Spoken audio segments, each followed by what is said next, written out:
गांव से कदरे बाहर की समत चाचा नूर मोहम्मद लोहार की भट्टी थी, जहां वो भट्टी में आग जलाकर इसमें लोहा गर्म करते और फिर इससे दरंतियां, छुरियां और टोके तेज करते और नए भी बनाते थे। चाचा नूर मोहम्मद जो काफी देर से बच्चों की देमा चौकड़ी बर्दाश्त कर रहे थे। बच्चे सारा दिन मेरी दुकान के सामने तलवार का खेत बनाए रखते थे।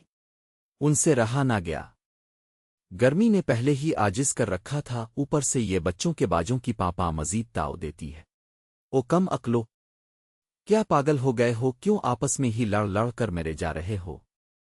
जाओ घरों को, तुम कम बख्तों की माएँ भी नहीं पूछती। चाचा नूर मोहम्मद बुड़बुड़ाए। नूर मोहम्मद लोहार के साथ उनका भतीजा रिजवान भी काम करता था। 5वीं क्लास तक वो कई बार स्कूल से भागा था, अब स्कूल छोड़कर चचा के साथ काम सीखता था। रिजवान वहीं भट्टी के पास बैठा चाचा की डांट सुन रहा था। इसी वक्त चाचा ने अपनी चप्पल बच्चों की तरफ फेंकी थी, जो चाचा की हमसाई सकीना दादी के पोते के सर पे लगी। वो एक दिन पहले ही गंजा हुआ था।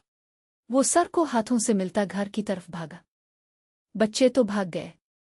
चाचा नूर मोहम्मद पांव घसीटते हुए अपनी दूसरी चप्पल उठाकर लाए और थोड़ी ही देर बाद फिर भट्टी के पास आ बैठे। रिजवान ने चाचा को पानी का गिलास पेश किया। चाचा के हल्क से पानी का घूंट नीचे उतरते ही उनका गुस्सा थोड़ा ठंडा हुआ तो उन्हें अफसोस होने लगा। ऐसे ही बेचारे बच्चे को चप्पल लग गई। मेरा इसे मारने का तो हरगिज इरादा नहीं था।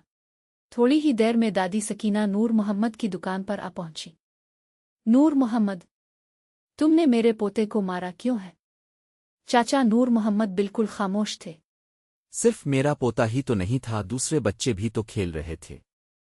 रिजवान सारी सूरत हाल में कभी चाचा को तो कभी दादी सकीना को खामोशी से देख रहा था। चाचा नूर मोहम्मद खामोशी और शर्मिंदगी से उठे और दादी सकीना से कहने लगे, बहन, मुझे मुआफ कर दो। इन बच्चों के शोर ने मुझे ताव दे दिया था। दादी सकीना जो बहुत गुस्से में थीं। रिजवान ने उन्हें भी ठंडा पानी पेश किया।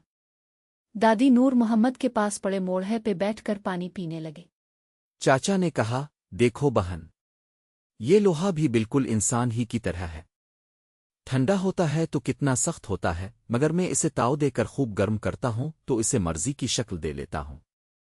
इंसान का गुस्सा भी ऐसा ही है। इसीलिए तो हमारे दीन में गुस्से को हराम करार दिया गया है। रिजवान ने मुहावरे सीखे और कहा, चाचा जी, उन मुहावरों की मदद से तो हम बहुत लंबी बात बहुत मुख्तसर अल्फाज में भी बयान कर सकते हैं। चाचा बोले, जी हाँ, इसलिए मैं तुमसे कहता हूं कि दोबारा से पढ़ने लग जाओ तो बेहतर होगा। रिजवान ने खुश होकर दोबारा स्कूल जाने का वदा कर लिया।